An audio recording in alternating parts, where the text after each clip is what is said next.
ഏത് കാര്യമായാലും ചെറിയ ചെറിയ കാര്യമായാലും ശരി, വലിയ കാര്യമായാലും ശരി, VS അത് കൃത്യമായിട്ട് പഠിക്കുന്ന മാത്രമല്ല അത് മെമ്മറി നിൽക്കും.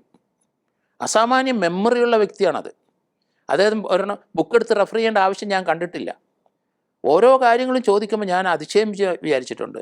എത്ര മെമ്മറി പവറാണ്.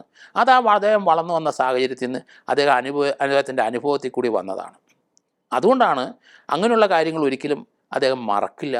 അത് ആ തലയിൽ തന്നെ ഉണ്ടാവും. ഓരോന്ന് എടുത്ത് ചോദിക്കുമ്പോൾ ഞാൻ തന്നെ അതിശയിച്ചു, ഇതൊക്കെ എങ്ങനെയാണ് ഓർത്ത് വെക്കാൻ പറ്റുന്നത്? നമ്മളൊക്കെയാണ് പല കാര്യങ്ങളും ഓർക്കുന്നത്, അവിടെ ഇവിടെയൊക്കെ കുറിച്ച് വെക്കും, എന്നിട്ട് അത് ഒന്ന് നോക്കുമ്പോൾ അത് റിഫ്രഷ് ചെയ്യും. പക്ഷേ VSന് അതിൻ്റെ ആവശ്യമില്ല. അടുക്കും ചിട്ടയായിട്ട് ഒന്നിൻ്റെ പുറകെ ഒന്ന് ഓരോ ചോദ്യം വരുമ്പോൾ ഞാൻ തന്നെ അന്തം വിട്ടു പോകും. അതുകൊണ്ട് ഒരു അസാമാന്യ ബുദ്ധിയുള്ള, പ്രായോഗിക പരിജ്ഞാനമുള്ള, നല്ല നിയമപരിജ്ഞാനം, അദ്ദേഹം പഠിച്ചിട്ടില്ലെങ്കിൽ നല്ല നിയമപരിജ്ഞാനം ആർജിച്ച വ്യക്തി എന്നേ ഞാൻ പറയുള്ളൂ. അദ്ദേഹത്തിൻ്റെ ഇരിപ്പും നടപ്പും നോട്ടവും ഒക്കെ വളരെ വ്യത്യസ്തമാണ്. നമ്മളത് കാണുന്നുണ്ട്. അദ്ദേഹത്തിൻ്റെ പഴയ ഓരോ TV യിൽ വരുന്ന ഷോട്ടുകളൊക്കെ ഞാൻ എപ്പോഴും കൗതുകത്തോടെയാണ് നോക്കുന്നത്.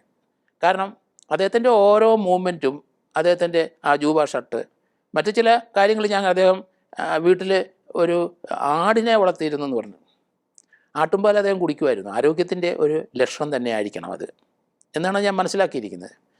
അപ്പോൾ അദ്ദേഹത്തിൻ്റെ എല്ലാ കാര്യത്തിലും അദ്ദേഹം സ്വന്തമായ തീരുമാനത്തിലും അത് മറ്റുള്ളവരുടെ പലരെയും കേൾക്കും എങ്കിലും അതിൻ്റെ എല്ലാം കേട്ട ശേഷം അതിൽ നിന്ന് അദ്ദേഹം ഒരു കണ്ടെത്തും. അതിൽ നിന്ന് പിന്നെ മാറില്ല. അതുകൊണ്ടാണ് ഇടമലയാർ കേസിന് അദ്ദേഹം കേസെടുപ്പിക്കുകയും അത് തന്നെയല്ല, അതിൻ്റെ അകത്ത് സിമൻറ്റ് മോഷണം കൃത്യമായി അദ്ദേഹം മനസ്സിലാക്കിയിട്ടുണ്ട്. എത്രയോ കോടി രൂപ അതിൻ്റെ അകത്ത് സംഘടിപ്പിച്ചിട്ടുണ്ട്. ആരൊക്കെയാണ് അതിൻ്റെ പിന്നിലുള്ളതെന്ന് അദ്ദേഹത്തിന് അറിയാം. അതിൻ്റെ അകത്ത് ഏതൊക്കെ എൻജിനീയേഴ്സാണ് അതിനൊക്കെ കൂട്ടുകൂടിയത്. ഇതെല്ലാം അദ്ദേഹത്തിന് നല്ല ഓർമ്മയുടെ പേരും നിശ്ചയമുണ്ട്. അപ്പോൾ ഞാൻ ഇൻട്രാക്ട് ചെയ്യുമ്പോൾ അദ്ദേഹത്തിൻ്റെ ആ മെമ്മറി, അസാമാന്യ മെമ്മറിയുള്ള ഒരാളാണ്. ഒരാളെ കണ്ടു കഴിഞ്ഞാൽ അദ്ദേഹം നോക്കും. ആ നോട്ടത്തിൽ അറിയാം ആളെ മനസ്സിലായി, എന്താണ് അദ്ദേഹം ചിന്തിക്കുന്നത് എന്നൊക്കെ നമുക്ക് മനസ്സിലാവും. കാരണം അത് ഒരു പ്രത്യേക കഴിവാണ് അദ്ദേഹത്തിൻ്റെ. അത് ജന്മനാ കിട്ടിയൊരു വാസനയാണ്. അസാമാന്യ ബുദ്ധിയുള്ള ഒരു രാഷ്ട്രീയ നേതാവ് തന്നെയാണ്, പ്രായോഗിക പരിജ്ഞാനമുള്ള ഒരു നേതാവ് തന്നെയാണ് സഖാവ് VS അച്യുതാനന്ദൻ.